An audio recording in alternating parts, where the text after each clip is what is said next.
Investidores, Bitcoin sendo cotado aos 57.984 dólares, com uma valorização de 2,33%, quase 58 mil dólares, né?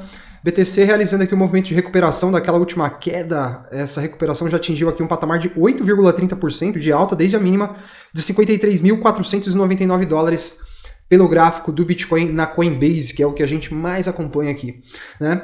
E a grande questão é, Bitcoin vai iniciar um movimento de recuperação? Será que o mercado vai conseguir respirar aí nesses próximos dias e semanas, depois desta que foi a queda mais agressiva do ciclo, né, investidores? A gente teve aqui uma situação em que o Bitcoin, daquele topo até esse fundo, formou aqui um range de correção na casa dos 25%, né? Um pouquinho acima do padrão corretivo que a gente vinha tendo nas correções anteriores, mas não muito distante, né? 23%, 21%, 21%, 22%, essa correção, por enquanto, aqui na casa dos 25%. Então, será que teremos aqui um movimento de recuperação? Será que o Bitcoin finalmente encontrou o fundo, né, nesse movimento de queda que tirou ele lá dos 73 mil dólares e trouxe então para os 53? Nesse vídeo a gente vai dar um giro aqui por importantes fatos e dados, a gente vai olhar também gráficos aqui no detalhe ainda nessa análise, mercado se recuperando, né, várias altcoins aí se recuperando também, algumas com altas bem expressivas, né, olha só, caso da ANS, caso da própria Pendle hoje também, 14% de alta, enfim, várias das criptos que a gente monitora aqui no canal também acompanhando o Bitcoin nesse movimento de recuperação hoje, né? Então, vamos partir para este giro de dados. Vou tentar ser rápido nos dados para a gente focar um pouquinho em gráficos. Se você tem capital exposto em Bitcoin ou em criptoativos, é muito importante que você siga com a gente até o final do vídeo, porque esta é uma análise muito importante e que com certeza vai te ajudar aí na sua leitura, tá? Desse momento do mercado, um momento um pouco tenso, né? Depois de um primeiro trimestre tão legal quanto a gente teve, o mercado desalavancou e teve então esse momento de quedas aí, e é muito importante você estar bem informado para tomar boas decisões sempre. Então vamos lá, já não é uma novidade para os investidores que acompanham aí os desenvolvimentos dentro da indústria de que a Mt. Gox, a corretora falida, iniciou os reembolsos dos bitcoins, né, e também de Bitcoin Cash aos clientes que haviam sido lesados, né, com a falência da corretora lá em 2014. E esse foi um fato que assustou bastante o mercado, e eu estava vendo aqui por esse perfil do X, que é o Mt. Gox Balance Bot. É um bot que vai trazendo para a gente de tempos em tempos, mais ou menos a cada 5 horas ou algo em torno disso. Ele traz ali qual é a quantidade de bitcoins presente nas carteiras que são monitoradas, né, como sendo da Mt. Gox. Então a gente teve uma saída aí de 47.228 bitcoins, né, nesses últimos dias e semanas, porém ainda 94.457 bitcoins permanecem dentro dessas carteiras, ou seja, isso aqui ainda é um volume aí que pode vir a ser movimentado nesse processo de reembolso dos bitcoins desses clientes. A gente segue de olho nisso também. Eu não acho exatamente que isso aqui é motivo para o investidor entrar em pânico e sair vendendo suas criptos, seus bitcoins, mas é claro que 94 mil bitcoins sendo colocados aí de volta nas carteiras dos clientes pode, é claro, gerar uma volatilidade no mercado. Uma outra coisa também que está trazendo aí um certo ar de pessimismo no mercado são as vendas nessa reserva dos bitcoins que estão em posse lá do governo da Alemanha, né? E aí, nesses últimos dias, a gente teve movimentações que fizeram com que esse saldo de bitcoins lá do governo alemão caísse bastante. Caiu aqui a patamares um pouco acima ali dos 40 mil bitcoins, né? Ou seja, eles ainda têm bastante bitcoin em carteira. E, inclusive, uma congressista, né, uma deputada alemã, criticou a venda de bitcoins pelo governo alemão. Publiquei isso aqui lá no meu story. Se você não me segue no Instagram, recomendo que siga também. Por lá eu compartilho conteúdos praticamente o dia inteiro falando de cripto. E essa deputada disse que o governo deveria fazer hold, né? O governo deveria então holdar os seus bitcoins. Ou seja, uma deputada aqui, quase que uma bitcoiner, não é mesmo?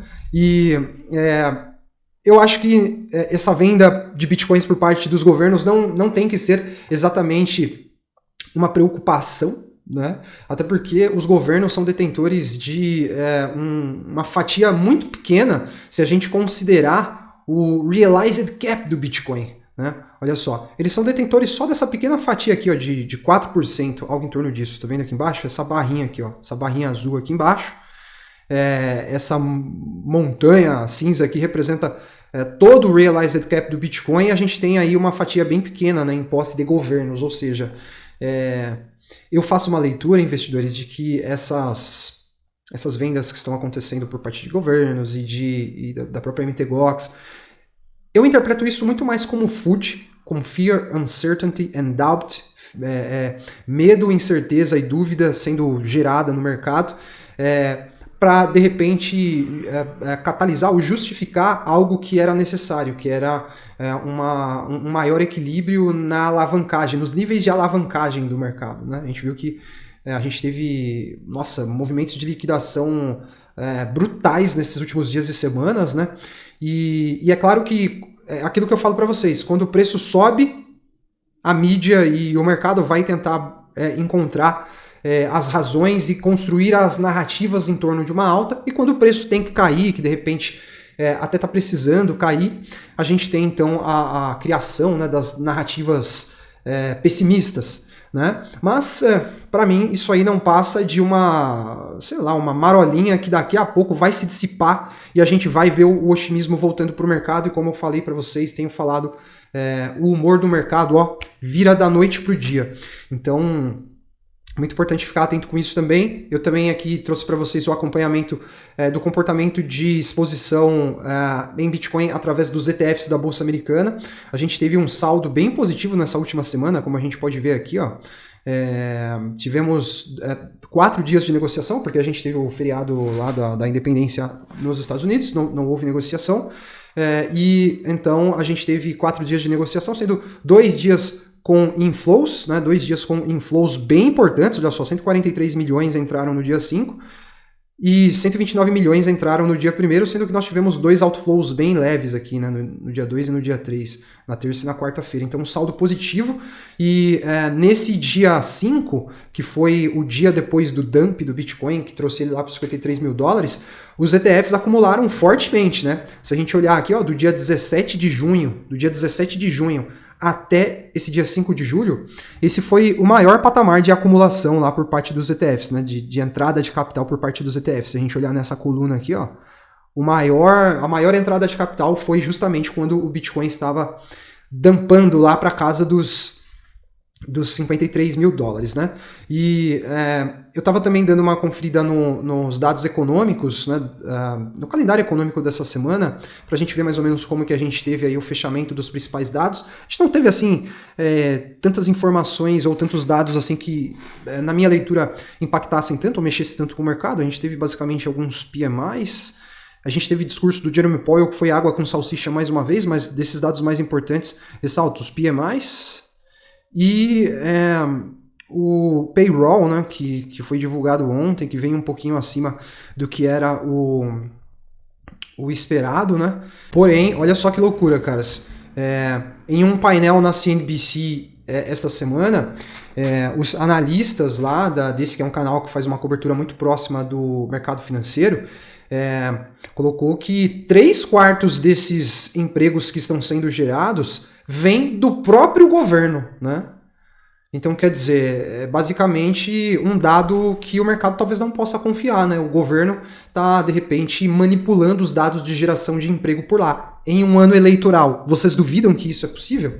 Eu não duvidaria. E uma outra coisa que me chamou bastante atenção nesse campo do macro, da economia americana, foi que a gente teve uma elevação muito grande nas expectativas de corte de juros já para essa próxima reunião do dia 18 de setembro, caras. Olha que incrível isso. Dia 18 de setembro, 71%, né? Então, do mercado aí com uma expectativa de que haja o primeiro corte de juros, né? A gente sabe que esse também é um catalisador muito importante para o mercado, que vai representar a injeção de mais liquidez para que ativos de risco como Bitcoin, criptomoedas, até equities e outros tenham aí maior disponibilidade de dinheiro para que os preços dos ativos possam se valorizar, né?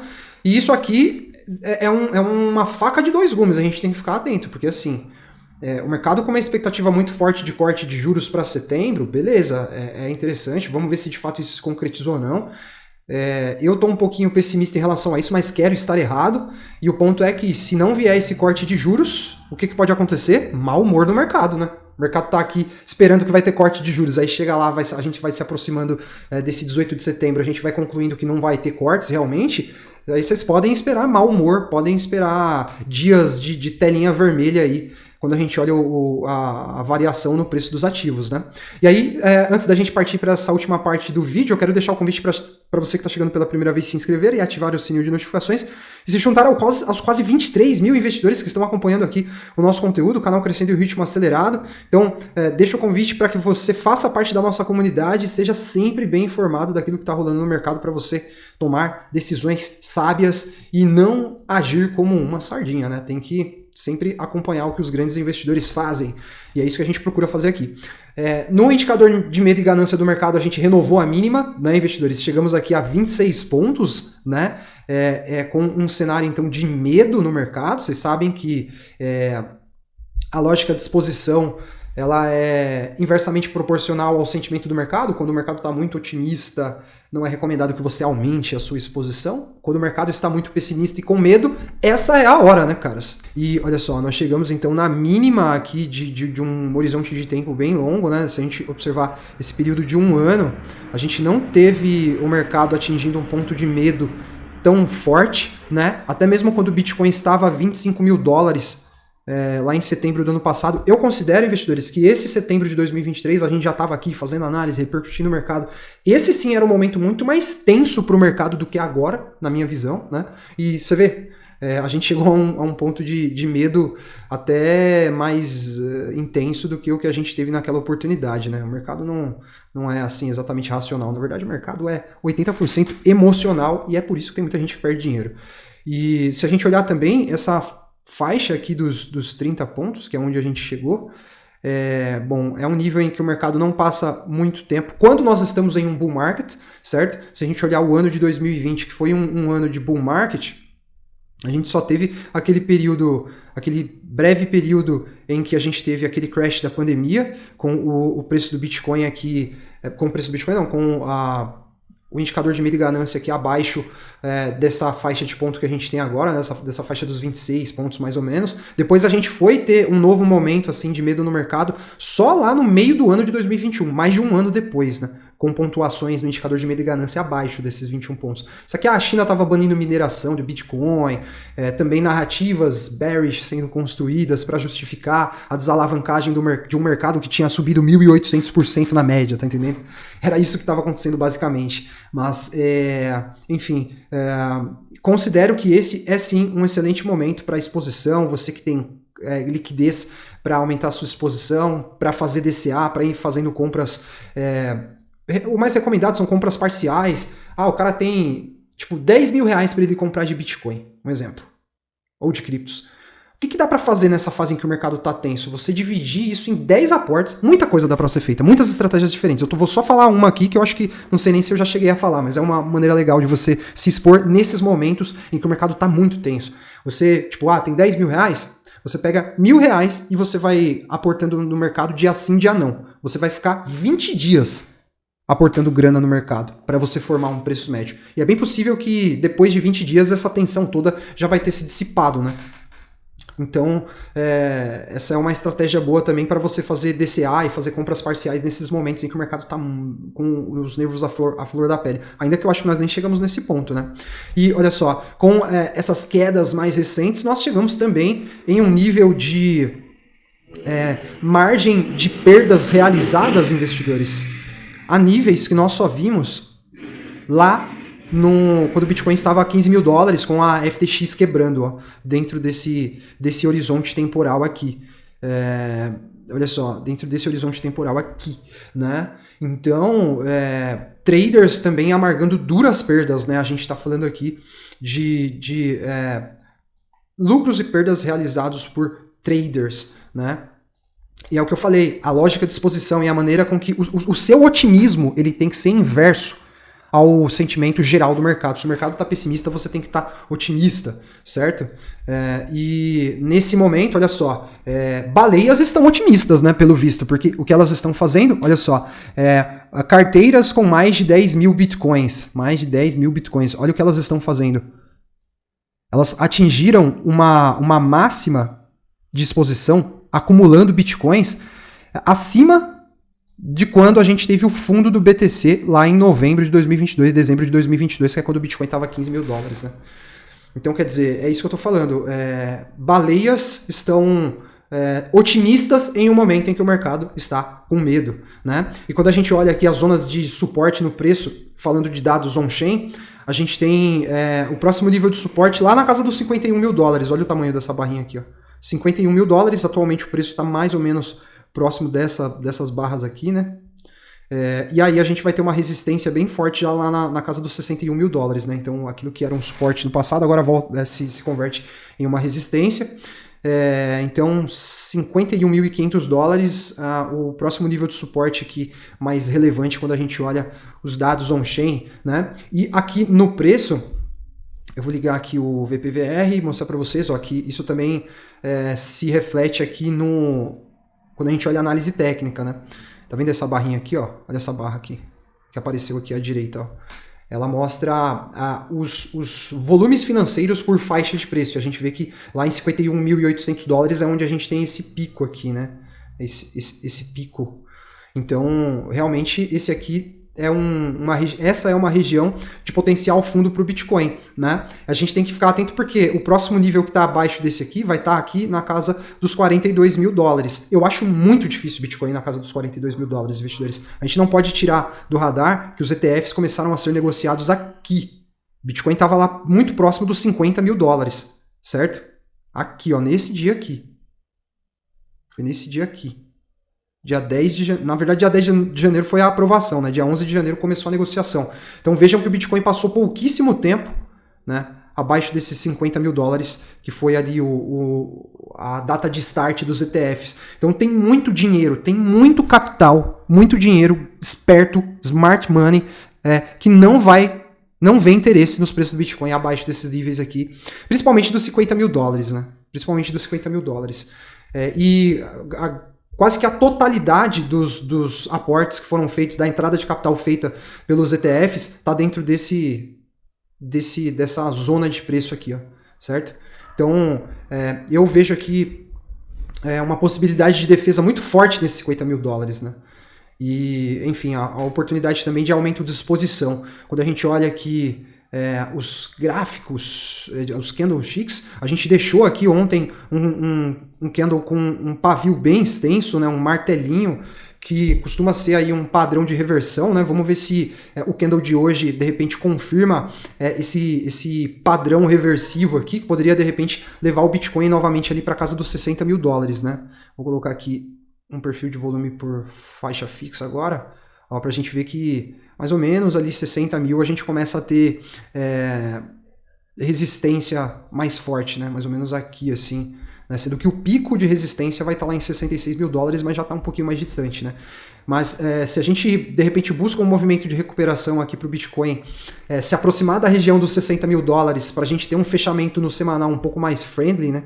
Porque o candle que está se formando aqui no time frame semanal não é exatamente um candle bonito, apesar dele ter aqui já um pavio bem extenso na sua parte inferior. Se de repente o Bitcoin consegue retornar lá para casa dos 60 mil dólares, a gente teria aqui uma configuração de um candle que poderia deixar para a gente aqui uma possibilidade de sinalização de reversão, né?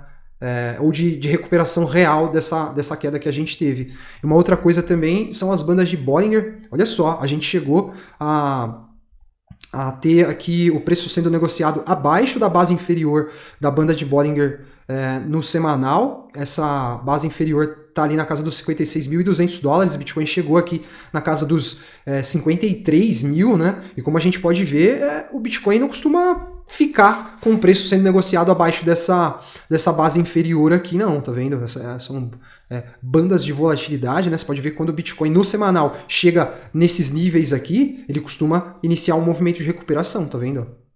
Aqui, ó, ele só encosta e volta. Ele até dá uma agulhada para baixo, assim como ele fez aqui também, né, nessa semana. Mas você pode ver que ele volta para dentro. Ó, aqui ele deu só uma agulhada. Até lá no crash da pandemia, ele agulhou para baixo das bandas de Bollinger, né, da base inferior das bandas de Bollinger no semanal.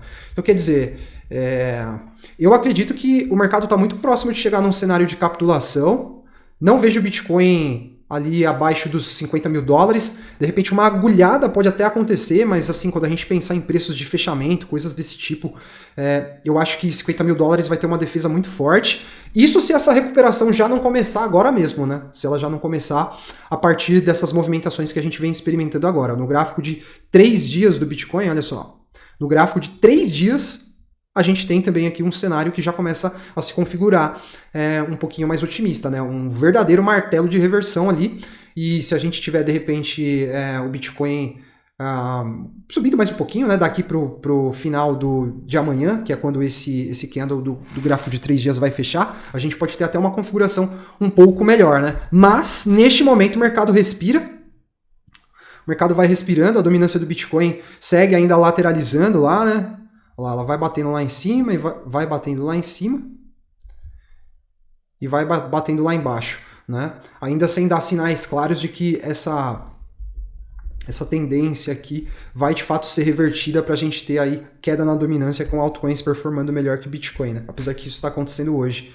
Mas, enfim, vamos ver então como que vai ser o fechamento amanhã, como que o Bitcoin vai fechar esse candle semanal e como que ele abre a próxima semana também, no caso já na segunda-feira vai ser bem importante e decisivo aí para o direcionamento dos preços nesse curto prazo. Se no curto prazo a gente segue ainda com um cenário de incerteza, né, investidores, no longo prazo, em médio a longo prazo aí, eu sigo muito confiante de que a gente vai ver o Bitcoin atingindo esses patamares entre 150 e 200 mil dólares ainda nesse ciclo. Pessimistas já caíram fora, vão deixar a grana na mesa e quem vai fazer o dinheiro vai ser a gente, e aí eles vão voltar lá com o Bitcoin a 100 mil dólares, aí o mercado vai corrigir forte novamente, eles vão falar que Bitcoin é enganação, vai aparecer aquele monte de bebê chorão reclamando, os caras que eram para estar entrando no mercado agora, não é? Quem estiver entrando no mercado agora aí, pô, você é um privilegiado pegar o mercado depois de uma correção como essa, momento de se expor, procurar não dar o win assim também, ter sempre ali uma reserva, um caixa para você ter como manejar a estratégia, né? E é isso, né? Quem tá de fora agora vai ser o bebê chorão lá do futuro que vai entrar pro mercado na hora que a gente estiver comemorando os resultados, porque a gente tá no mercado aqui na hora certa. É sempre assim. A história sempre se repete. Não precisa ser guru, nem vidente, nem profeta para saber que é isso que vai acontecer, né?